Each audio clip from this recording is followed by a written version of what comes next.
Well, good morning, folks. Today I wanted to talk a little bit about depression. And not because I want this to be a depressing conversation, it's because I've noticed that this time of year, especially in the climate that I sometimes and often live in, seems to be conducive to a lot of people becoming depressed. So much so that when I walk outside the house, very often I smell a cloud of marijuana coming from the whole community. I mean, that must be indicative of something. Um, but I've heard it said before that people this time of year in northern climates, because it's very dark, like yesterday morning, I was going to go somewhere. It was Saturday, I had the day off. And I was about ready to go out. It was 8:45. I looked out the door and it's pitch black still. Of course it was the day before. It is today as well. But it was just a reminder that, yeah, it's pretty dark here, right up near the Alaskan Panhandle. And wow, it's so if people let that get to them, right? Now, if we look at the word depression and we look up at the etymology, because very often there is something in what we and how we say things. So if we look at that word, what it means is the state of being pressed down. The state of being pressed down, which to me would indicate that it's like a force external to us. It's like if we want to depress something on the table, like a lid or something like that, we would push down on it and it would create a depression in it, right? Same if you look at the economic trend lines on a chart where you see a depression, it's a down, right? It means press down kind of thing, right? And these are situations where what we're experiencing in the world seems to be pushing us down. Things like, I don't have a partner, therefore I'm depressed. I don't have a job. I lose my job or whatever, and therefore I'm depressed. And lots of people, of course, they take medication for this. I've known a number of people to do this. To me, that's akin to blowing air into something that is losing air. In other words, it has to be then maintained because it is an attempt to fix the internal world with something, again, external, right? So there's the sensation that it is the external that's the problem. So therefore, I'm going to take in that which the outside world, try to fix my inner world. And I would say that one of the reasons why, and I don't know if it's more common today, it just seems to be, but maybe it's not. But if it is, I have a theory on it. It's just a theory, once again, a hypothesis, maybe not even a theory.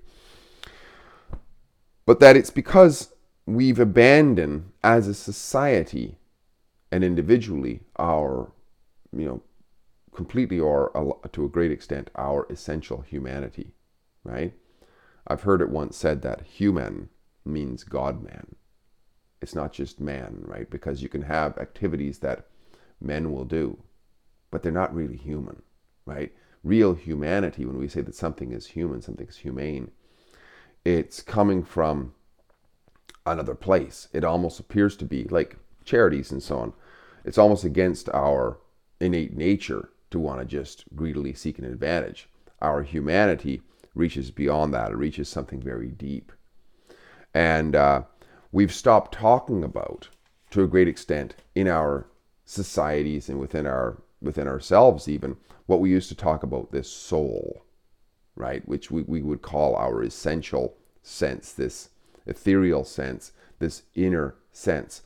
And from that, when we could talk about that, we could then work on ourselves from within. And when we're strong within, you see people who are very, very strong. They have a great integrity. No matter what the slings and arrows of life is flung at them, they're not knocked down. They're extremely, extremely resilient. And if you look at very weak people, I would call, you say, the leftists out there today in today's society, you can tell that they're very weak internally because they're always looking out for a problem. They've divided and conquered the whole world into all these little factions, And they're always the problems, right? It's never a stopping an internal reflection of, oh, maybe I'm not very strong, right? You have to shut up and because you're causing a microaggression rather than, hey, maybe I'm just a weakling. That's very hard to admit for somebody who's already weak, right? Because that takes humility and so on, which a lot of times people just don't have. So I just want to remind people once again that, I'm no expert, but I have had this conversation with many, many people, and it has helped them according to what they say anyway. So if you're up to it and you want to become a little bit stronger, please, just buy your own work, not because of what you're going to get from me or whatever, but buy your own work and through maybe conversation of some sort. I'm not even sure how we would do it. But visit innergenie.com. That's my website, and I do work with the odd person. It's not odd as in odd, but just not a lot of people.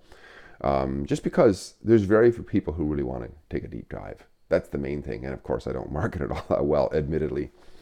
So, have a look at the Inner Genie project at innergenie.com. And I actually do have a YouTube channel there as well, but I don't post a lot of stuff. I'll post this one there as well, for sure. And, because sometimes just a conversation with somebody where you feel free to go a bit deeper within can all of a sudden see, maybe I can work down there a ways. It's okay to let go of my sense of victimization from others. While that is absolutely true, at a certain point, we have to go within and begin to fortify why it is that we're being pushed down. Because if we can't really stop the forces outside, then we have to strengthen ourselves. And I think in today's day and age, we certainly need a lot of internal strength.